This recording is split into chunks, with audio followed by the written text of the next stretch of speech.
হ্যাঁ। আমি আব্দুল্লাহ আল মাহমুদ, সহকারী অধ্যাপক হিসাব বিজ্ঞান, police lines school and college, Rangpur. আজ একাদশ ও দ্বাদশ শ্রেণীর হিসাব বিজ্ঞান প্রথম পত্রের ষষ্ঠ অধ্যায় প্রাপ্য হিসাব সমূহের হিসাব রক্ষণ, এই অধ্যায়ের একটি সৃজনশীল প্রশ্ন আলোচনা করব। আশা করি একাদশ ও দ্বাদশ শ্রেণীর ছাত্রছাত্রীরা তোমরা মনোযোগ সহকারে শুনবে। এই প্রশ্নটি রাজশাহী বোর্ড 2019 সালে এসেছে। তোমরা আমার সাথে সাথে প্রশ্নটি দেখো, তাহলে তোমাদের জন্য বোঝা সহজ হবে। ক নম্বরে বলা ছিল চারযোগ্য অনাদি পাওনা নির্ণয় করো। ক নম্বর, চারযোগ্য অনাদি পাওনার পরিমাণ নির্ণয়। এখানে দুইটি অনাদি পাওনা দেওয়া আছে,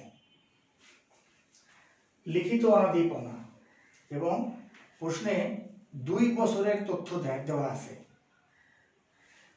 2017 সাল 2018 সাল।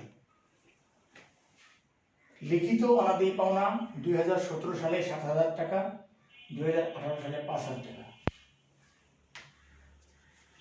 প্লাস লিখিতব্য অনাদি পাওনা 2017 সালে 9,000 টাকা, 2018 সালে 8,000 টাকা।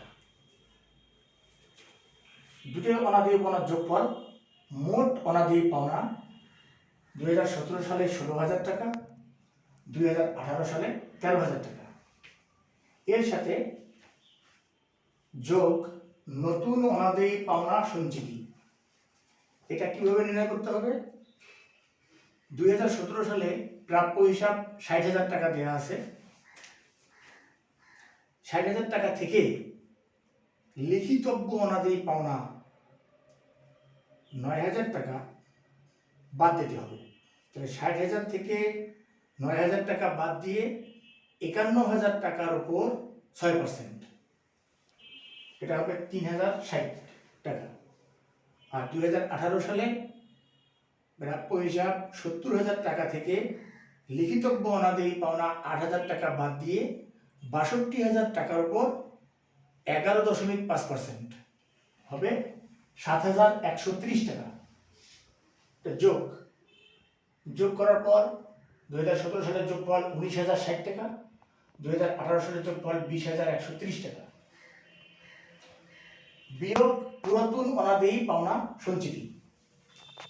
2017 সালের পুরাতন অনাদি পাওনা সঞ্চিতি প্রশ্নে দেওয়াই আছে, সেটা হলো অনাদি পাওনা সঞ্চিতি 1/1/2017 6,000 টাকা। এটা হলো 2017 সালের পুরাতন অনাদি পাওনা সঞ্চিতি।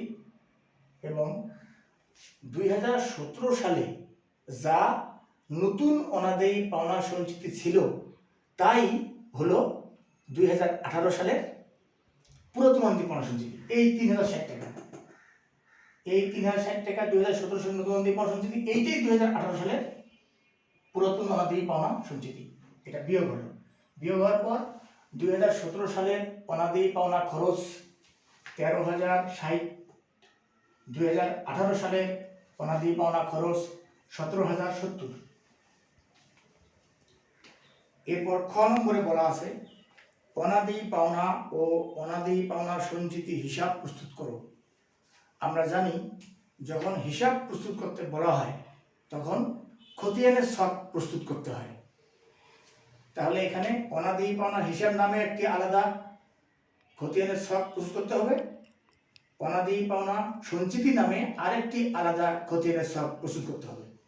প্রথমে অনাদি পাওনা হিসাব চলমান যে ছকেও প্রস্তুত করা যাবে, টি ছকেও প্রস্তুত করা যাবে। চলমান যে ছকে প্রস্তুত করা হয়েছে, এখানে কি যে জাবেদা গুলোকে খতিয়ানে স্থানান্তরিত করা হয়। আমরা জানি 2017 সালে অনাদি পাওনা হিসাবকে প্রভাবিত করে এমন জাবেদা দুইটি আছে, যে অনাদি পাওনা হিসাব ডেবিট, অনাদি পাওনা সঞ্চিতি হিসাব ক্রেডিট। অনাদি পাওনা হিসাব ডেবিট, এই যে অনাদি পাওনা খরচের পরিমাণ দ্বারা অনাদি পাওনা হিসাব ডেবিট, অনাদি পাওনা সঞ্চিতি হিসাব ক্রেডিট। অনাদি পাওনা হিসাবে ডেবিট থেকে টাকা বসলো, বিপরীত হিসাবের নাম অনাদি পাওনা সঞ্চিতি হিসাব 4060। এই টাকাটাই জেরে ডেবিট ঘরে বসলো। আরেকটা জাবেদা হলো যে অনাদি পাওনা হিসাবকে বন্ধ করা জাবেদা, আয় সারাংশ হিসাব ডেবিট, অনাদি পাওনা হিসাব ক্রেডিট। তাহলে অনাদি পাওনা হিসাবের ক্রেডিট দিকে আয় সারাংশ হিসাব লিখে অনাদি পাওনা হিসাব ক্রেডিট। তাহলে এই জেরের ডেবিট, এই ক্রেডিট বিয়োগ হয়ে জের শূন্যে পরিণত হলো।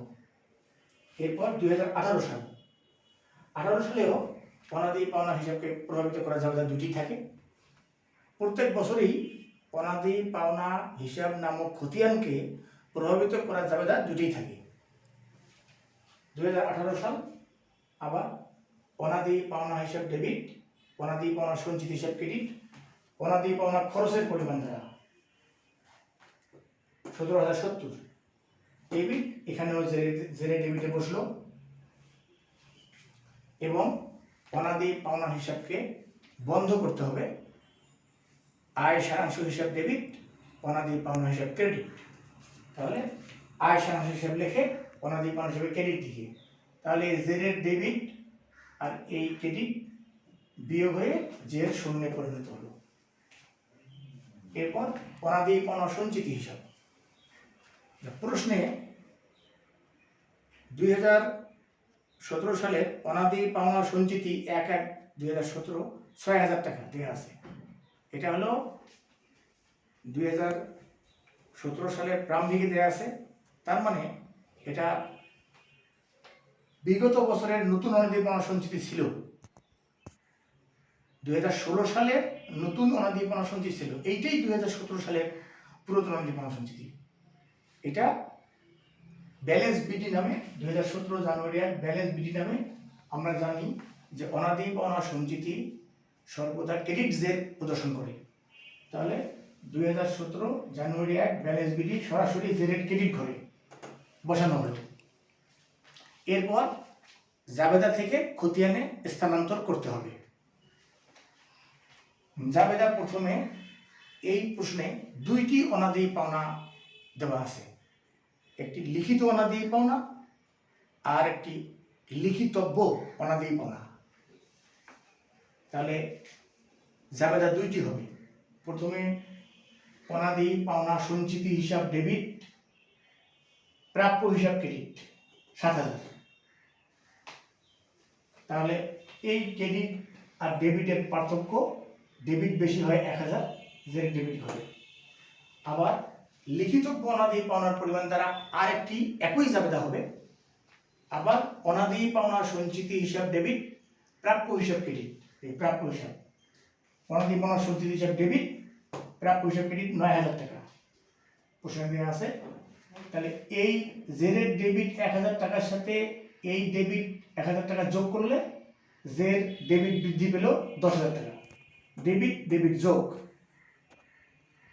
10,000 জের ডেবিট বৃদ্ধি পেল। তারপরের জাবেদা অনাদি পাওনা সঞ্চিতি বৃদ্ধি পাবে, সেটা হলো যে অনাদি পাওনা হিসাব ডেবিট, অনাদি পাওনা সঞ্চিতি হিসাব ক্রেডিট, অনাদি পাওনা খরচের পরিমাণ দ্বারা। তাহলে অনাদি পাওনা হিসাব ডেবিট, অনাদি পাওনা সঞ্চিতি হিসাব ক্রেডিট। তাহলে এই জেরের ডেবিট 10,000 টাকা সাথে এই ক্রেডিট 13,060 টাকা বিয়োগফল ক্রেডিট বেশি হয় 3,060। এবং এখানে লক্ষ্য রাখতে হবে যে অনাদি পাওনা সঞ্চিতি হিসাবের যে প্রত্যেক বছরের যে শেষ জেরটা বের হবে সেটা এই যে নতুন অনাদি পাওনা সঞ্চিতির সমান হবে। এই 3,060 টাকাই এখানে বের হয়েছে।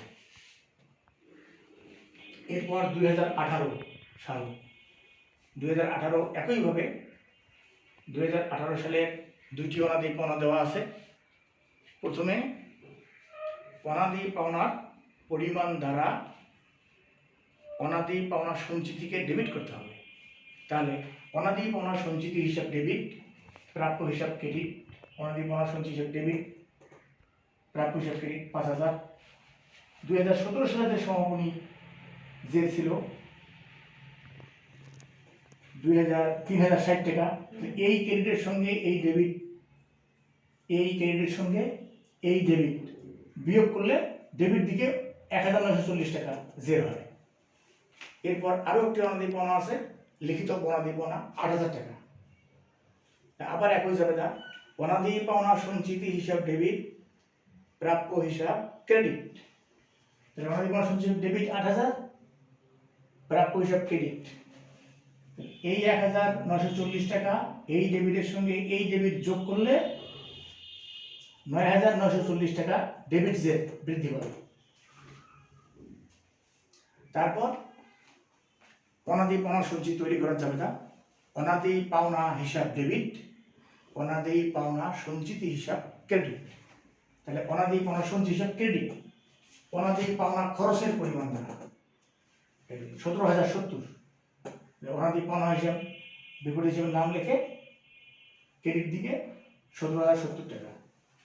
তাহলে জেরের 9940 টাকার সাথে জেরের ডেবিটে 9940 টাকার সাথে এই ক্রেডিটটা বিয়োগ করলে এই ক্রেডিট জের হবে 7130 টাকা। এরপর গ নম্বরে বলা হয়েছে, তোমরা আমার সাথে সাথে প্রশ্নটি দেখো, তাহলে আরো সহজে বুঝতে পারবে। আর্থিক অবস্থার বিবরণীতে প্রাপ্য হিসাব কিভাবে প্রদর্শিত হবে তা দেখাও। আর্থিক অবস্থার বিবরণী, আমরা জানি যে আর্থিক অবস্থার বিবরণীতে প্রাপ্য হিসাবকে চলতি সম্পদের মধ্যে দেখানো হয়। তাহলে এখানে 2 বছরের অঙ্ক আছে, 2017, 2018।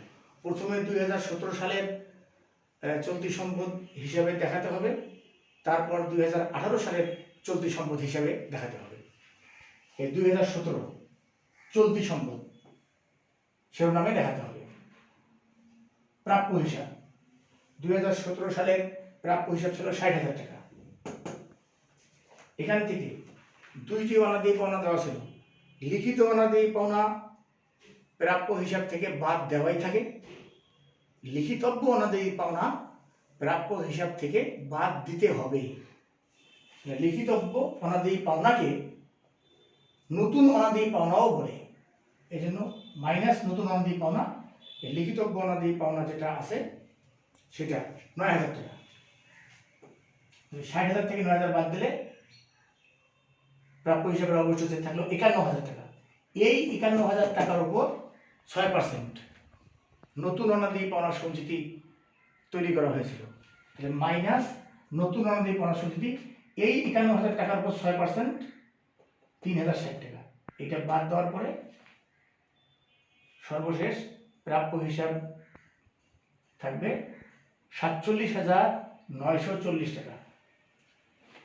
তারপর 2018 সাল, 2018 সাল চলতি সম্পদ, আবার প্রাপ্য হিসাব। 2018 সালে প্রাপ্য হিসাব ছিল 70,000 টাকা, প্রাপ্য হিসাব 70,000। একইভাবে এখানেও দুইটি অনাদি পাওনা ছিল, লিখিত অনাদি পাওনা 5,000 টাকা ছিল, এটা এই 70,000 টাকার থেকে বাদ দেওয়াই আছে। আর লিখিতব্য অনাদি পাওনা 8,000 টাকা প্রাপ্য হিসাব থেকে বাদ দিতে হবে। তাহলে প্রাপ্য হিসাব 70,000 মাইনাস নতুন অনাদি পাওনা, লিখিতব্য অনাদি পাওনাকে নতুন অনাদি পাওনা বলে, মাইনাস নতুন অনাদি পাওনা 8,000 টাকা। তাহলে অবশিষ্ট প্রাপ্য হিসাব থাকবে 62,000 টাকা।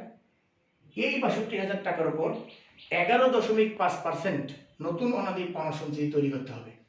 তাহলে 62,000 টাকার উপর 11.5% করলে এটা হবে মাইনাস নতুন অনাদি পাওনা সঞ্চিতি 7,130 টাকা। এটা বিয়োগ করলে সর্বশেষ অবশিষ্ট প্রাপ্য হিসাব থাকবে 54,870 টাকা। আশা করি তোমরা সকলে এই সৃজনশীল প্রশ্নটির সমাধান বুঝতে সক্ষম হয়েছ। তোমরা মনোযোগী হলে অঙ্কটি তোমাদের জন্য সৃজনশীল প্রশ্নটি বোঝা সহজতর হবে আশা করি।